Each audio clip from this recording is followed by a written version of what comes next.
Chaque année, plus de 7 millions de conteneurs sont déchargés et chargés dans le port d'Anvers. Nos services des douanes ne peuvent évidemment pas tout contrôler. Comment décide-t-on justement quels conteneurs nous contrôlons et quels conteneurs nous ne contrôlons pas? Et comment fonctionne ce contrôle? Avant, pendant et après le voyage d'un porte-conteneur jusqu'à Anvers, des informations sur la cargaison du navire et le contenu des conteneurs sont envoyées aux douanes. Il y a d'abord la déclaration sommaire, puis la liste de fret, et enfin la déclaration d'importation. Sur base de ces informations, une analyse automatique des risques est effectuée. Cette analyse des risques peut donner 4 résultats possibles. 1. Pas besoin de vérifier. Les marchandises sont libérées et l'importateur peut disposer de ces marchandises immédiatement après le déchargement du conteneur. 2. Contrôle documentaire uniquement. Tous les documents commerciaux et de transport sont demandés et comparés pour la déclaration.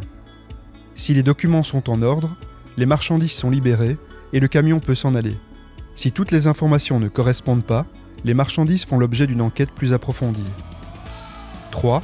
Le scanning. Le conteneur doit être présenté au service de scanning sur la rive gauche ou droite où il sera scanné. Si tout est en ordre, les marchandises sont libérées et le camion peut s'en aller. Si l'image numérisée donne un résultat différent de la déclaration, un contrôle physique est effectué. 4. Scanning plus contrôle physique. Dans ce cas, il est immédiatement décidé que le conteneur sera non seulement scanné, mais également ouvert et déchargé ou partiellement déchargé. De cette façon, les marchandises peuvent être contrôlées physiquement.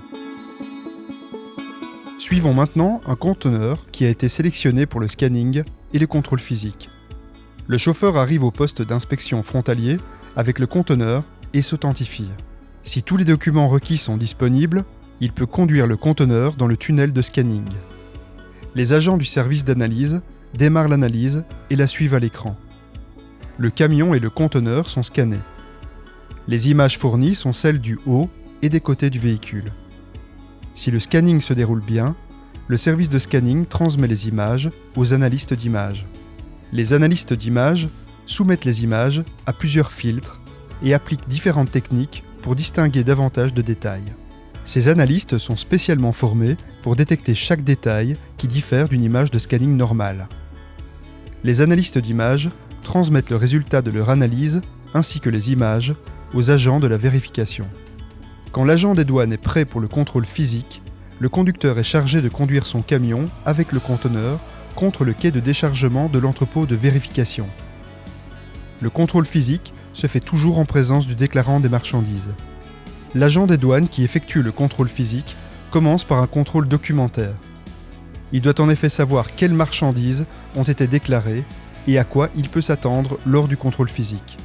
Il examine également l'image du scanning transmise et les conclusions des analystes d'images. L'agent des douanes demande au docker de détacher le seau et d'ouvrir le conteneur. Le numéro de seau est comparé au numéro sur la facture de fret, c'est-à-dire le document de transport du transporteur maritime. Pour le compte du douanier, les dockers déchargent toutes les marchandises ou seulement une partie de celles-ci. Pour la dernière étape du processus de contrôle, l'agent des douanes effectue les contrôles nécessaires, soit visuellement, soit à l'aide de dispositifs d'analyse spécifiques, comme pour les liquides ou produits chimiques. Il est également possible que le douanier prélève des échantillons pour des recherches ultérieures, par lui-même ou par le laboratoire. Cela dépend bien sûr du type de marchandise. S'il n'y a pas de résultat divergent, les marchandises sont libérées et le chauffeur peut partir avec le conteneur jusqu'à sa destination.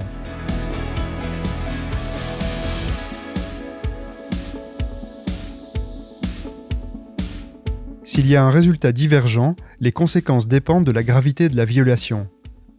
Cela va de l'amende à la saisie ou encore à la destruction des marchandises.